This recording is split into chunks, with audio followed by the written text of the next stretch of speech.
સાયન્સના બાયોલોજીમાં પાયો નાખી ચૂક્યા છે. તમને યાદ હશે ને, રિપીટ કરતા જ હશો કે પાયો વર્ગીકરણ માટે આપણે નાખ્યું છે, જેમાં જરૂરી ચાર્જ સમજવા પૂરતા આપણે ડ્રો કર્યા, એના વિશેના મહત્વના શબ્દોની માહિતી મેળવી ચૂક્યા. એના આધારે હવે આગામી 3 પ્રકરણ આપણે ભણવાના છે. અને પ્રકરણમાંથી બીજા નંબરનું જે પ્રકરણ છે કે જેનું ટાઇટલ છે જૈવિક વર્ગીકરણ. જૈવિક વર્ગીકરણ, બાયોલોજીકલ ક્લાસિફિકેશન એવો અર્થ એનો કહી શકાય. અને અહીંયા આપણે જે ચાર્ટ જોઈ ગયા છે એમાંથી આ પ્રકરણની અંદર આપણે જે જાણવાનું છે એ મહત્વના મુદ્દા તરીકે એકાંકીના સભ્યોથી ચાલુ કરી એવરેજ લાઇકન્સ સુધી નો અભ્યાસ આ પ્રકરણની અંદર છે. ખ્યાલ હશે કે આ સભ્યો એટલે શું ને કયા કયા યાદ કરી લઈએ તો આની અંદર સાઇઝોફાઇટાના સભ્યો બધા જ આવી જાય, લીલના સભ્યો આવી જાય, ફૂગ આવે, અને આ ઉપરાંત પ્રકરણની અંદર વાયરસ, વિરોઇડ્સ, લાઇકન વિશે માહિતી છે. દરેક મુદ્દાઓને આપણે વ્યક્તિગત રીતે સમજવાના છે, જેમાંથી આજે આપણે અભ્યાસમાં ડિટેલ સ્ટડી કરીશું વાયરસ.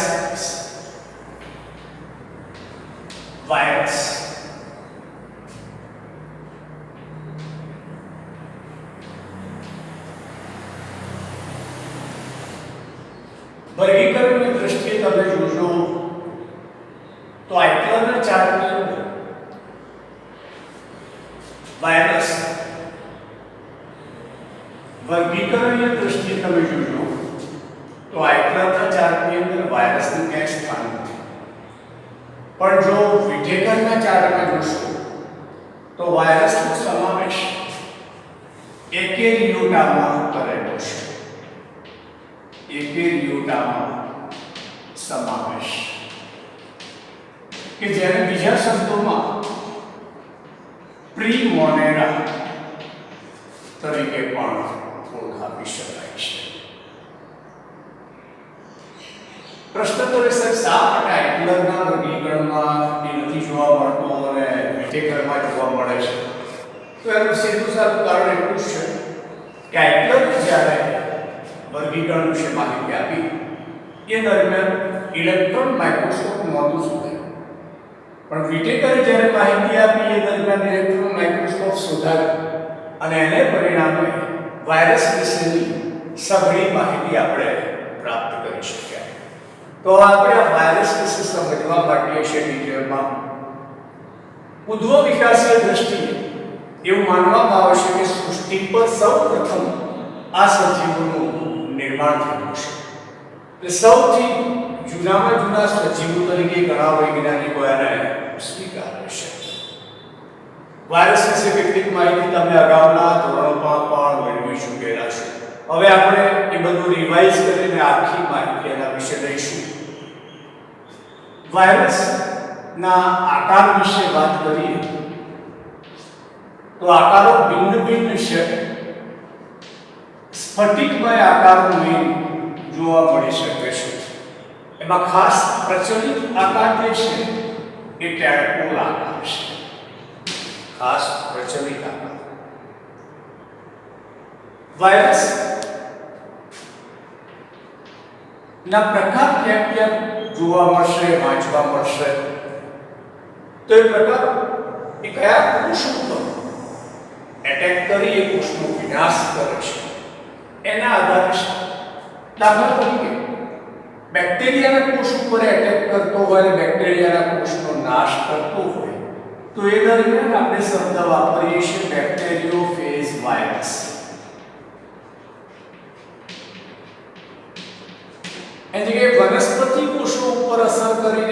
નાશ કરતો હોય તો વનસ્પતિ વાયરસ તરીકે એને ઓળખાવી શકાય, અને જો પ્રાણી કોષો પર અસર કરીને એનો નાશ કરતો હોય તો પ્રાણી વાયરસ તરીકે એને ઓળખાવી શકાય. ખાસ કરી અને જુદા જુદા વૈજ્ઞાનિકોએ જે સંશોધનો કર્યા છે એ પ્રમાણે જો વિચારવામાં આવે તો લુઈ પાશ્ચર નામના જે વૈજ્ઞાનિક ભણી ચૂક્યા હશો, જીવાણુ શાસ્ત્રના પિતા તરીકે એમને ઓળખવામાં આવે છે. એ લુઈ પાશ્ચર આ વાયરસ માટે શબ્દ વાપર્યો કે વાયરસનો અર્થ થાય છે વિષ અથવા ઝેરી દ્રવ્ય. અને જ્યારે આપણે આ પ્રકારનો અર્થ લેતા હોઈએ કે વાયરસ એટલે વિષ કે ઝેરી દ્રવ્ય, તો ધ્યાન રાખશો કે હંમેશા સજીવ માટે, અન્ય સજીવ માટે નુકસાન કરતા જ હોય છે. એવરેજ આજ સુધી વાયરસ ફાયદો કરતો હોય સજીવને એ પ્રમાણે નથી. એટલે નુકસાન કરતા હોય છે મતલબ એ છે કે સજીવોને વિભિન્ન પ્રકારે નુકસાન કરી જુદા જુદા રોગો માટે જવાબદાર બની શકે છે. ત્યાર પછી વાયરસ પર ભિન્ન ભિન્ન સંશોધનો થવા લાગ્યા કે રોગકારક પણ છે, નુકસાન કરતા છે. તો રોગકારક છે એવું સમજાવવા માટે એ પછી સંશોધનો જ્યારે ચાલુ થયા ત્યારે ઇવાનોવસ્કી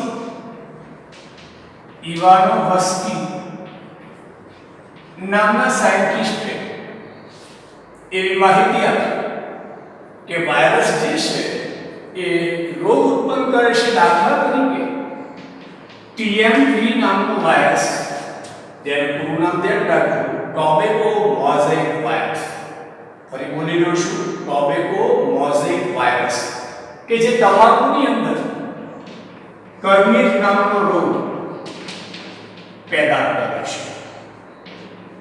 તમાકુની અંદર કર્મીર નામનો રોગ પેદા કરે છે. પ્રશ્ન થાય છે આ કર્મીર રોગમાં શું થાય? તો વનસ્પતિના તમાકુના જે પાંદડા છે એ પાંદડા ઉપર અસર થાય અને પાંદડા રોગીસ્તંભમાંથી એ તમાકુની વેલ્યુ ઓછી થતી હોય, ઉત્પાદન પણ ઘટી જતું હોય છે. એટલે આ પ્રકારે આ વૈજ્ઞાનિકે સંશોધન દ્વારા સાબિત કર્યું કે ટૂંકમાં રોગો માટે વાયરસ જવાબદાર બની શકે છે. ચલો, રોગો માટે જવાબદાર બની શકે છે એવું આપણે વિચારીએ તો સહેજ એક નજર કરીએ કે રોગો પ્રાણી ક્ષેત્ર પણ હોઈ શકે અને વનસ્પતિ ક્ષેત્રના પણ હોઈ શકે. પ્રાણી ક્ષેત્રમાં તમે જાણો છો આ વાયરસને આપણે યાદ કરીએ જે પેન્ડલ્સને તમે ભણી બેઠા છો. HIV virus, human immunodeficiency virus, કે જેને પરિણામે એડ્સ નામનો રોગ થાય છે. એ જ પ્રમાણે વિચારીએ આપણે તો HBV નામના વાયરસ છે, hepatitis A virus, hepatitis B virus. જે નામ જ કેવું બોલાય છે, હેપેટાઇટિસ, જેને આપણે સમજીએ છીએ જોન્ડિસ અથવા કફોળ. આ જે રોગ છે એ પણ વાયરસનો રોગ છે. એટલે આવા રોગો ટૂંકમાં સજીવો માટે નુકસાન કરતા વાયરસ સાબિત થાય છે. વનસ્પતિમાં પણ વિચારી શકાય જુદા જુદા રોગો. અન્ય રોગો વિશે આપણે પછી માહિતી મેળવીશું, પણ એવરેજ આપણને પ્રાણીઓમાં થતા રોગો જાણવા મળે છે. તો વનસ્પતિ ક્ષેત્રે એક તો કર્મી નામનો રોગ તમે લઈ શકો છો. એ ઉપરાંત પર્ણવલન જેવા રોગો પણ થઈ શકે છે. કુંઠિત વૃદ્ધિ જેવા રોગો પણ થઈ શકે છે. સમજી દો, સામાન્ય પર્ણવલન પાંદડાઓનું વળી જાય. હવે પાંદડા વળી જાય એટલે શું થાય? ક્ષેત્રફળ ઘટી જાય. ક્ષેત્રફળ ઘટી જાય એટલે પ્રકાશ સંશ્લેષણ અવરોધાય અને એને પરિણામે વનસ્પતિની વૃદ્ધિ ઉપર અસર થાય. અને જ્યારે વનસ્પતિની વૃદ્ધિ અવરોધાઈ જાય ત્યારે આપણે શબ્દ વાપરતા હોઈએ છીએ કુંઠિત વૃદ્ધિ. ઇન શોર્ટ, આ ટાઈપના અને અન્ય વૈજ્ઞાનિકોએ સાબિત કર્યું કે નુકસાન કરતા હોય છે. એના સાથે એ પછીના વૈજ્ઞાનિક તરીકે સ્થાન ધરાવે છે બેઝેરેનિક.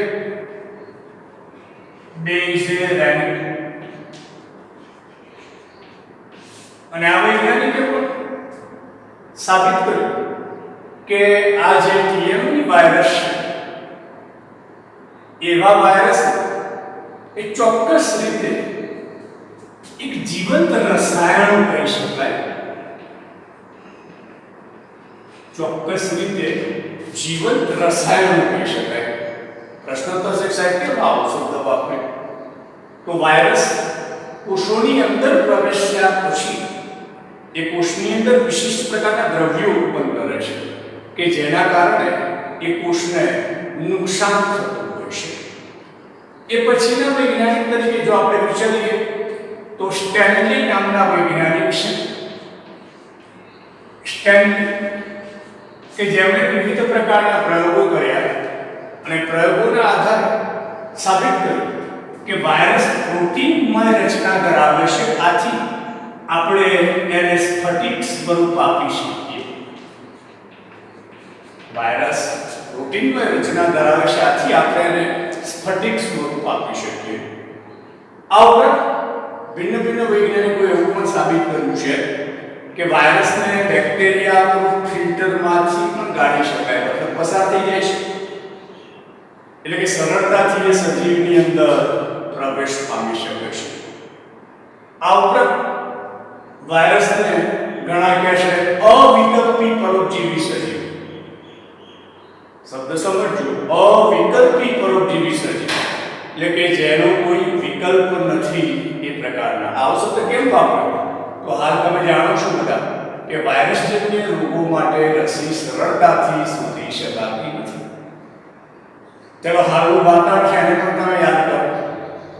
તો હાલ આપણે કોરોના કરી લેશું તો કોરોનાનો કોવિડ-19 વાયરસ જે આપણે ધરાવીએ છીએ દાખલ થાય છે વાતાવરણમાંથી જુદા જુદા પરિબળો દ્વારા, તો એ શરીરમાં પ્રવેશ્યા પછી શું કરે છે? ચોક્કસ દ્રવ્ય પેદા કરે છે અને ત્યાર પછી આપણા શ્વસન તંત્ર ઉપર, કિડની પર, લીવર પર પ્રભુત્વ ધરાવે છે. એમ આ પ્રકારે વાયરસ હંમેશા નુકસાન કરતા સજીવ તરીકે છે. આ વાયરસનું આપણે ઇન્ટ્રોડક્શન મળ્યું. હવે વાયરસની રચના વિશે આપણે જાણીશું. હવે આપણે વાયરસની રચના વિશે માહિતી મેળવીશું. આકૃતિ દ્વારા એની કમ્પ્લીટ રચનાને આપણે સમજવા માંગીએ છીએ. માનો કે ટી ફેઝ વાયરસ વિશે હું તમને માહિતી આપવા જઈ રહ્યો છું. નામ કેવું છે? T phase virus. નામ ટી ફેઝ એટલા માટે છે કે એનો આકાર ટેડપોલ ટાઈપ છે, એટલે નામ ટી ફેઝ અપાયેલું છે. પછી આપણે માહિતી મેળવીશું કે કઈ રીતે કાર્ય કરતો છે. હાલ જે રચના આપણે ડ્રો કરી એ સૌથી બહારની રચના છે અને રચનાને કેપ્સિડ તરીકે ઓળખવામાં આવશે, જે આવરણ તરીકે કામ કરે છે અને પ્રોટીનનું બનેલું હોય છે. કેપ્સોમિયર આ જે ભાગ છે આપણને ઘણા એને ગ્રીવા પણ કહે છે. એ ભાગની અંદર પ્રોટીનના ઘટક આ પ્રમાણે ગોઠવાઈને કેપ્સોમિયર નામની રચના કરે છે. તલસ્થ ભાગે આવી ડિસ્ક જેવી રચના ધરાવે છે અને ડિસ્કમાંથી નીચેની બાજુએ આવા એકમો બહાર તરફ ગોઠવાયેલા જોવા મળે છે, જ્યારે અંદરની બાજુએ આવો એકમ ગોઠવાયેલો હોય છે. આખી રચનામાં સૌથી ઉપર તરફનો જે ભાગ છે, અહીંથી અહીં સુધીનો આખો ભાગ એને શીર્ષ તરીકે ઓળખવામાં આવે છે. ત્યારબાદ ઘણા અહીંથી ડાયરેક્ટ એને પુચ્છ તરીકે પણ ઓળખતા હોય છે. તો કેટલાક મીડિયામાં આ ભાગને ગ્રીવા તરીકે પણ ઓળખવામાં આવે છે. આને કહેવાય બેઝલ પ્લેટ, તકતી જેવી રચના. અને તકતી જેવી રચનામાંથી નીકળતા એકમો એને કહેવાય પુચ્છતંતુ. પુચ્છતંતુ શીર્ષના સ્થાને આ ગૂંચળામાં જે રચના છે એને કહેવાય ન્યુક્લિયોપ્રોટીન. ન્યુક્લિયોપ્રોટીન અને ન્યુક્લિયોપ્રોટીન તરીકે ખાસ ધ્યાનમાં રાખશો કે ડીએનએ અથવા આરએનએ બેમાંથી એક જ રચના હોય. અને આનો જે વિસ્તાર છે કે જ્યાં ફેલાય છે વિસ્તારને કોણ તરીકે ઓળખવામાં આવે છે. એટલે કોઈ પણ વિષાણુ હોય, આકાર કદાચ જુદો હોય પણ મૂળભૂત રચના એવરેજ આ ટાઈપની જોવા મળે છે. હવે એમાં થોડી સ્પષ્ટતા કે જ્યારે આની વાત છે કેપ્સિડ, તો એ દરેક વાયરસમાં આઉટર લેયર તરીકે છે, બાહ્ય રચનામાં સૌથી રક્ષણાત્મક ભૂમિકા ભજવે. પણ જ્યારે કોરની વાત કરીએ છીએ તો કોરની રચનામાં કાં તો ડીએનએ કાં તો આરએનએ છે. અને ત્યાં આપણે સ્પષ્ટ બન્યું કે ડીએનએ જો હોય તો એવા વાયરસને ડિટ્રોવાયરસ કહેવામાં આવે. ડીએનએ જો હોય તો ડિટ્રોવાયરસ કહેવાય અને જે આરએનએ હોય તો રિટ્રોવાયરસ કહેવાય. દાખલા તરીકે મોટા ભાગના વનસ્પતિ રોગો ઉત્પન્ન કરનારા વાયરસ છે એ રિટ્રોવાયરસ છે. અને એની જગ્યાએ આપણો એચઆઈવી જે છે એ પણ રિટ્રો પ્રકારનો વાયરસ છે. આ બંનેમાં જ્યારે નવા વાયરસ બનાવવાના થાય પ્રજનન દ્વારા, ત્યારે સ્વયંજનનની ઘટનાઓ ભાગ લે, જે હમણાં પછીના પોઈન્ટમાં આપણે સમજીએ છીએ. આ જે પુચ્છતંતુઓ છે એની મદદથી વાયરસ જે તે કોષ ઉપર સ્થાપિત થતો છે. અને સ્થાપિત થયા પછી આ પુચ્છતંતુઓમાંથી સેલ લાઇસોઝાઇમ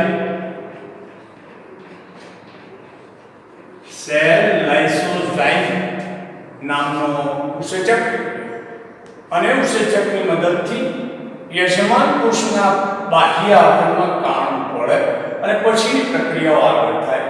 તો આ મૂળભૂત વાયરસની રચના વિશે આપણે માહિતી મેળવી ચૂક્યા. વાયરસને સજીવ અને નિર્જીવને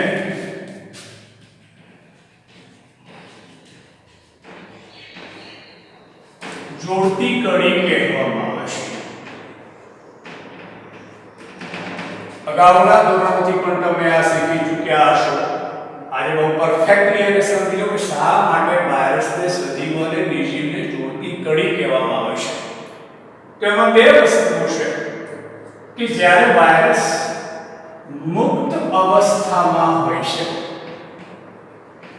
એ દરમિયાન એની અંદર ડીએનએ અથવા આરએનએ જેવા ન્યુક્લિક એસિડ તો છે,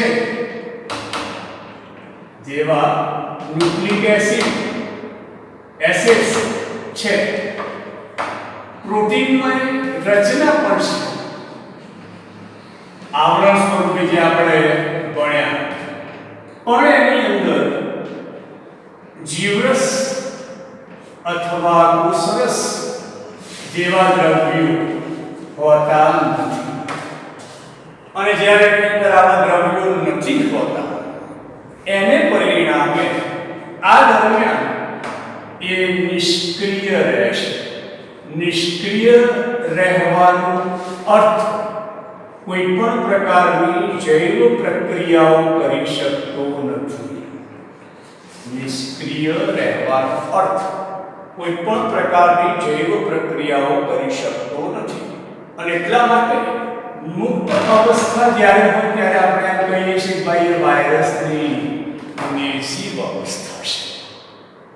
પણ જ્યારે આ વાયરસ કોષની અંદર જાય એટલે કે સ્પષ્ટ લખીએ તો કોષાંતરીય પરોપજીવી સ્થિતિ, સ્પષ્ટ લખીએ તો કોષાંતરીય પરોપજીવી સ્થિતિ આ દરમિયાન એ પોતે યજમાન કોષના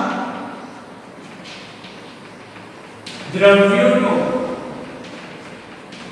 ખાસ કરીને દ્રવ્યો કે જે જીવરસની અંદર આવેલા છે અથવા કોષરસમાં આવેલા છે,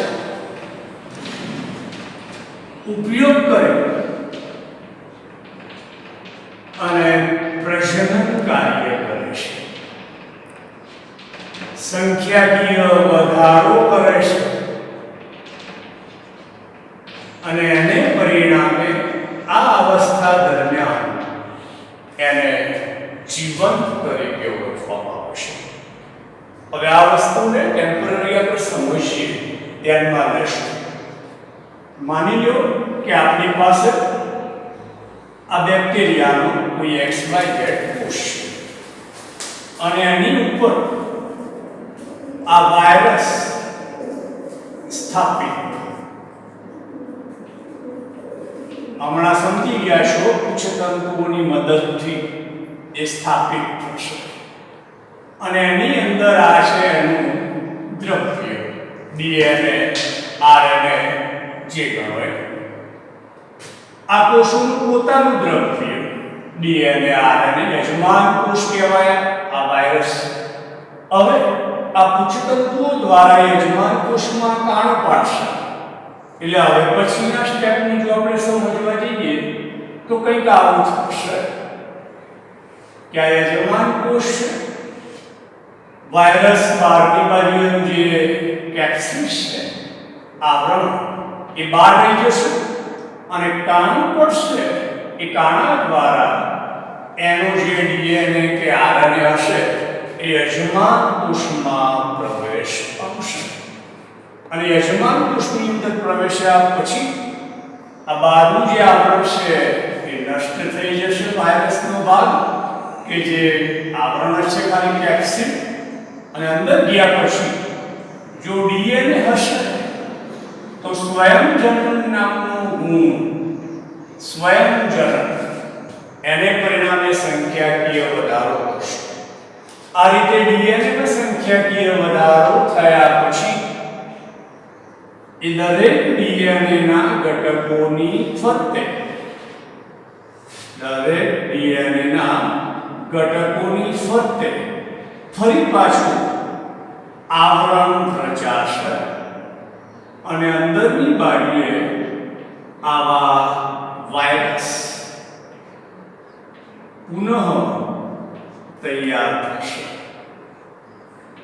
અને જ્યારે એનો સંખ્યાકીય વધારો થશે ત્યારે આ યજમાન કોષ તૂટે અને યજમાન કોષ તૂટતા અંદરના જે વાયરસ છે એ વાયરસ વાતાવરણમાં મુક્ત થઈ જશે.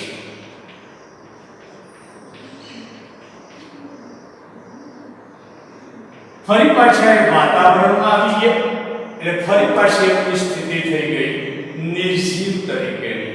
ફરી ઉચિત માધ્યમ મળતા આ સાયકલ એનું ચાલ્યા કરે અને આ પ્રજનન થાય. મહત્વનો મુદ્દો નોંધવું છે, સમજતો હોય કે જો એની અંદર DNA છે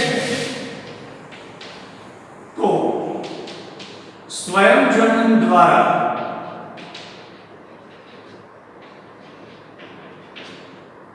નવા DNA બનશે અને એના સ્થાને જો RNA છે તો રિવર્સ ટ્રાન્સક્રિપ્ટેઝ ઉત્સેચક દ્વારા પ્રથમ નવા DNA બને, પછી તેમાંથી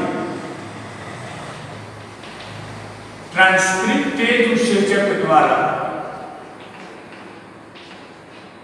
ટ્રાન્સક્રિપ્ટેજ ઉત્સેચક દ્વારા આરએનએ બને.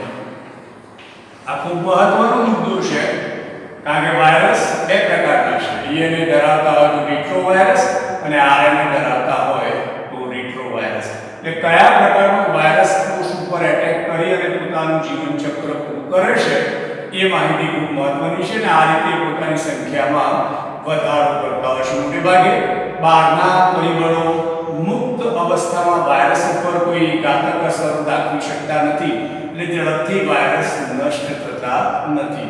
હવે જરા અહીંયા પણ ધ્યાન રાખશો. આ પરીક્ષાલક્ષી મહત્વના કેટલાક મુદ્દાઓ છે.